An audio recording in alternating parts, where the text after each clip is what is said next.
Greetings, loves. It is I, Tactical Girlfriend. Welcome back to the channel. I hope everybody's doing well. Today, I want to talk about shooting on an unmanaged range and general good range etiquette. I'm often shooting on public land out here. It's generally my preferred way of shooting because I can get out there and do whatever I want to do. But with great opportunity also comes great responsibility, and there's some really important things that you should know before you ever do anything like this. So without further ado, let's get into it. But first, let's make a distinction between what a managed range and an unmanaged range is.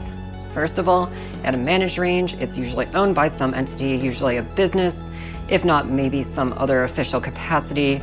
Regardless, it is a facility that you do not own, that somebody else does own, in which you are allowed to shoot on for a price usually, and the staff there is there to maintain the facilities, to maintain the range itself, and to generally manage the safety of everyone inside. Those entities are responsible for basically everything that happens at those ranges, and you are simply a client. In an unmanaged range, on the other hand, you simply stroll up to whatever public plot of land that you're allowed to shoot on. You can temporarily set up targets and shoot, so long as you tidy up and pack on out and be well on your way.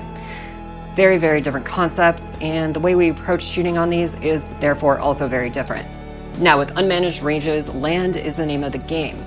Specifically, you need to find land on which you are allowed to shoot. Usually these are properties that are owned by the Bureau of Land Management, Fish and Wildlife Service, and National Forestry Service. These different departments have certain plots of land throughout the country in the United States that allow you to shoot on.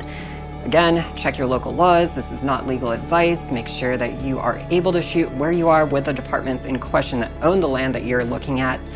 And furthermore, make sure that you're shooting at an appropriate time, such as when there's not a burn ban in place during wildfire season or anything like that. Again, check your local laws, check your local land management systems, and whatever you have available to you, you might be able to find some places near you that you can shoot on. Generally, the tendency is that the further west in the United States that you go, the more land there is available for you to shoot on. So for my East Coasters, you definitely are going to struggle with this, no doubt, but certain states and certain regions and locales have certain opportunities. So definitely check it out and do your homework. All right, now let's say that you found some land on which you can shoot at this given time. Now, that's not just the be-all end-all. You also need to make sure that there's no structures or recreation facilities around, like 500 feet or less. Also, just generally make sure that there's no houses or schools or any other buildings that are not shooting related that are immediately within the path of the range, because if you shoot over a berm, you own that bullet, you gotta know where that thing's gonna land, and if it lands somewhere that you don't want it to land, that's gonna be a bad day. So again, make sure that the immediate area around the land that you're shooting on is clear, and that it's unlikely, if not impossible, for you to possibly lodge a bullet into anything that you don't want to destroy. Another thing to note, if you're shooting on public land, you very likely probably have some trails, some walkways, some pathways, and whatnot. You want to make sure that you're not shooting over any of those. You don't want anyone just accidentally wandering into your lane of fire. Now, it may seem generally pretty easy to not shoot a person while you're aiming your gun, but regardless, it's just not a good practice. You never know. Accidents happen. We are in this to make sure that they don't happen at all. Another safety note, make sure that you bring a fire extinguisher. You're shooting outdoors. There's rocks. You can cause sparks when you shoot rocks. There's also grass. If you're in a dry season, that grass is going to be very flammable. Those two things combined can easily turn into a brush fire. You definitely need to have the means to put that out, because the last thing that you ever want to do at a range day is be held responsible for a forest fire. So make sure that you've got an extinguisher with you. Lastly, make sure you know where the nearest emergency room is. Have at least 2 designated drivers who can take people to the emergency room in the worst case scenario. Furthermore, have 2 designated medics on premises as well, because you never know what could happen. Things happen at the range. Just make sure that you're being safe and that you got a good contingency plan. Okay, now that we got a plan for the range day, let's go to the range. When we first arrive to the range, the very first thing that you need to do is make sure that no one else is already shooting there. If they are, that's okay. There might be enough room for you. You just simply need to say hello, announce your presence, and then talk further about what everyone is doing so that you're all on the same page. Make sure that you sync up with everyone at the range, whether they're in your party or outside of it. Make sure that you understand the courses of fire, the lanes of fire, where targets are being set up, and make sure that everyone is on the same page about communication when you want to start taking pauses in between fire to reset targets, things like that. Just make sure that you're being extra communicative both inside and outside of your party. Okay, so with all of that out of the way, we can start to actually stage our equipment at the range.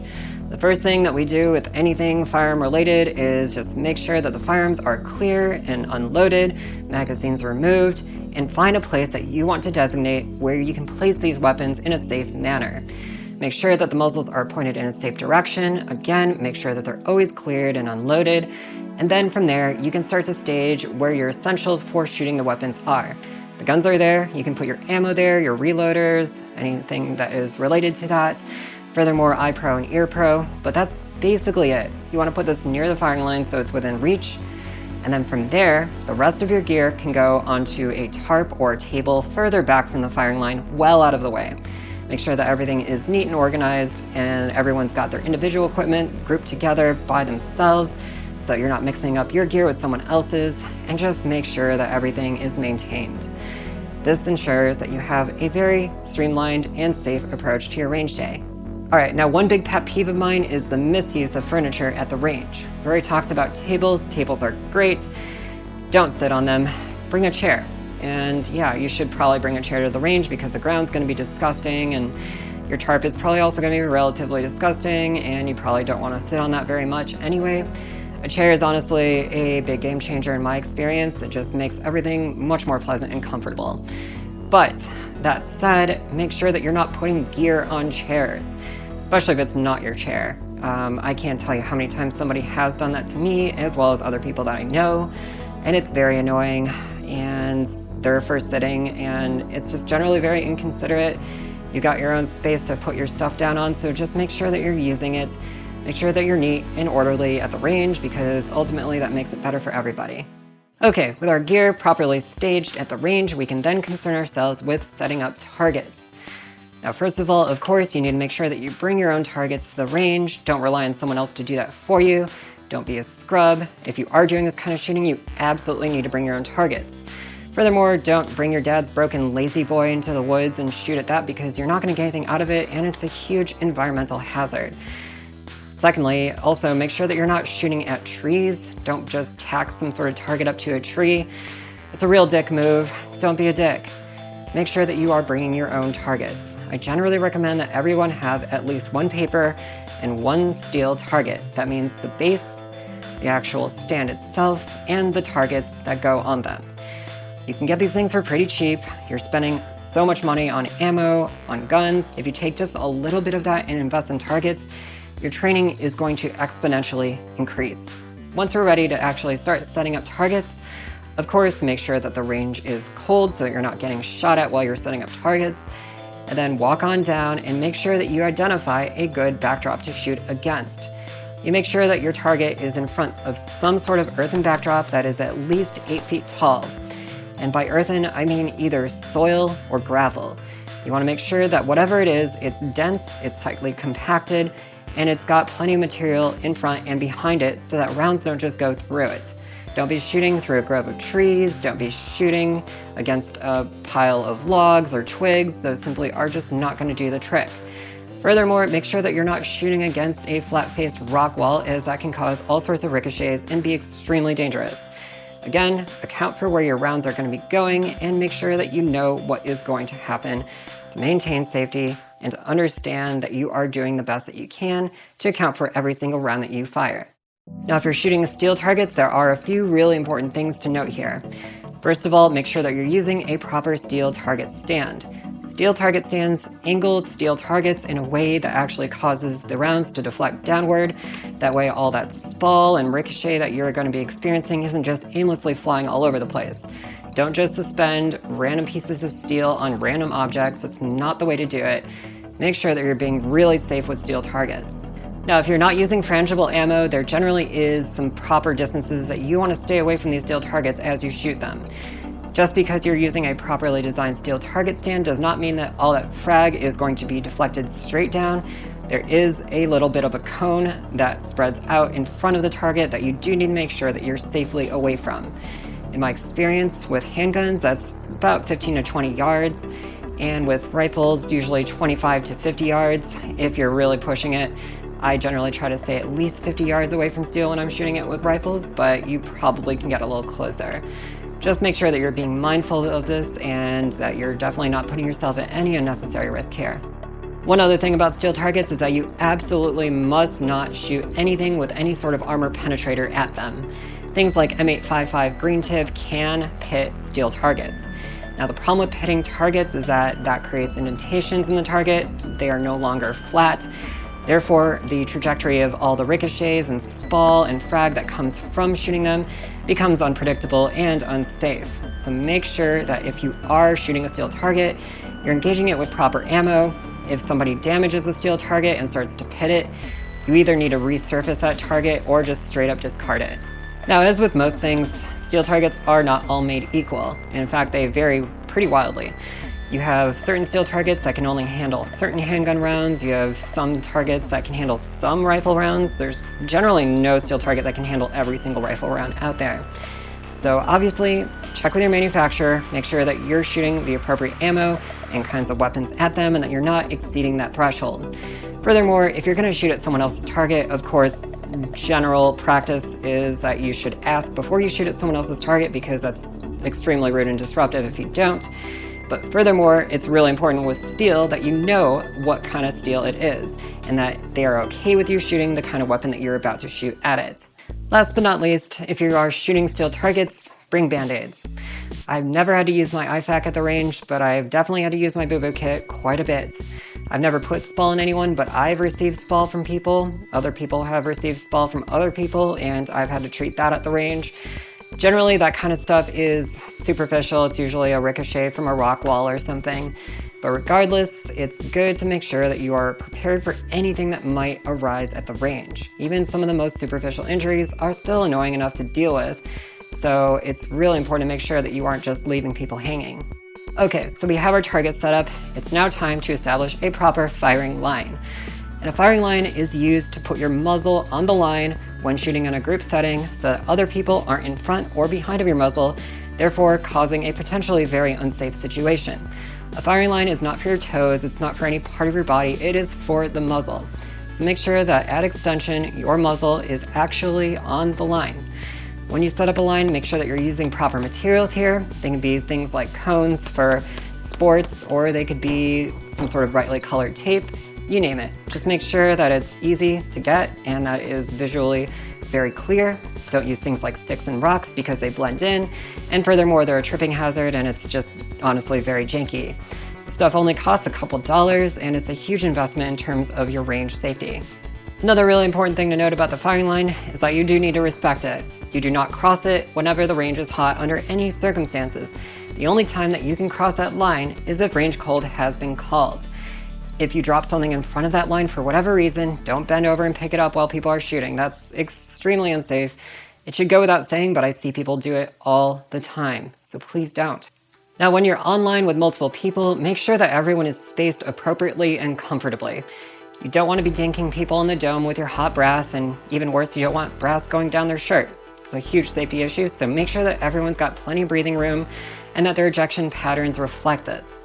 Furthermore, if you are running a concussive muzzle device for whatever weird reason, congratulations, you are the most unpopular person at the range. You get to sit way away from the other kids alone and shoot in shame. Communication at the range is absolutely imperative for safety, and that's why we have a list of just a few commands for everyone to be able to use. Now, anyone can issue a command for whatever reason, whenever they want. Everyone's on the same level here, so when you issue a command, everyone obviously needs to listen up to you. But secondly, everyone needs to repeat your command, for one, to acknowledge that they've heard it, but two, to say it louder for the folks in the back in case anyone missed it.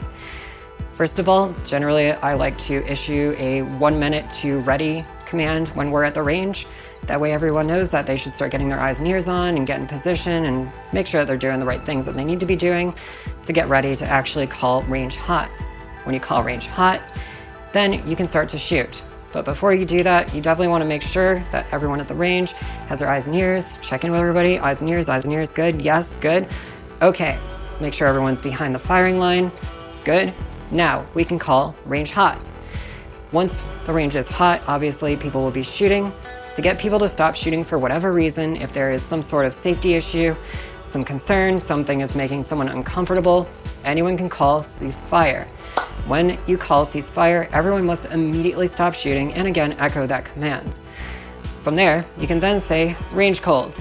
Range cold just means that the range is inactive until further notice. You can then do whatever you need to do, reset your targets, gather things that you dropped over the firing line, retrieve your magazines, do whatever. Then, whenever everyone's ready, the cycle just simply repeats. It's important to make sure that everyone's on the same page and that you're all paying attention to what each other are doing, as well as what you are doing. Some other notes about the ceasefire command specifically, it doesn't just apply to shooters. If some hikers or wildlife enters the area, you probably should not continue shooting, especially because they probably don't have ear pro on and they probably don't know what's going on. Make sure that they clear the area. If it's a person, communicate with them and just make sure that they know what's up and that they know what to avoid, and then that they then promptly leave the area so that you can resume doing what you're doing. Furthermore, you can also call a ceasefire for, again, whatever reason, if anything is unsafe. If other people are continuing to be unsafe despite your efforts and they are determined to do so, it's probably time to just call it quits and leave. It's not worth it. No range day has ever been worth risking your life for it. Absolutely make sure that you're looking after yourself and those that you care about, and stay the hell away from unsafe people. Last but not least, we've got cleanup. Pack out everything that you pack in, bring a trash bag to the range. During range cold and at the end of the day, make sure that you're picking up your spent casings and whatever target trash that you have, and whatever ammo boxes that you've used. Make sure that every single item that you brought to the range leaves with you. Furthermore, make sure that you're leaving the range cleaner than it was when you arrived. These spots are extremely precious places to be shooting. They need to be respected. The people who share those spaces with you also should be respected. And we only will be able to maintain these if we continue to keep them clean. We absolutely lose the rights and privileges to these lands when people leave too much trash on them. So I can't stress that enough. It is a huge environmental issue. And furthermore, it's a big issue for simply being able to access these beautiful places to shoot. So make sure that you're being responsible and courteous and clean up. And that wraps up my essentials of shooting at an unmanaged range. These places are very special. They're very special to me at least. And I think it's a great opportunity if you can ever access these spots to shoot at. Furthermore, I'm sure a lot of other people out there have done this, and I'm only speaking from my own experience. I have a fairly limited experience with what ecosystem I work in here. There's probably all sorts of different ranges out there that other people use that I've never seen the likes of. So if you've got your own tips and tricks or wisdom that you'd like to share about your best practices of shooting at these places, I really want to hear it in the comments below. Sincerely, please chime in. This is a good conversation to keep going. It's something that not really a lot of people are talking about, and I do think it's a pretty basic and essential topic at that. And furthermore, if you did find this video useful, please be sure to like, subscribe, and hit that notification bell too. I also want to graciously thank all of my Patreon supporters who are keeping this channel afloat. I don't run ads on this channel. I don't really generate revenue through any other avenues. Everything that you see here does indeed come from viewers like you. I need all sorts of stuff for camera equipment, for guns obviously, for ammo, for gas to get to the range, for things to shoot at the range and set up. And everything that you can possibly provide is greatly appreciated. I do run this channel at a deficit, so whatever you can do to help out really goes a long way. If you want to go to patreon.com/tacticalgf, you can sign up for a number of different Patreon tiers there. And the top tier Patreon supporters are all listed at the end of the video. Happy shooting! I really appreciate you all tuning in. Please be good to each other out there. And as always, please take care. Bye!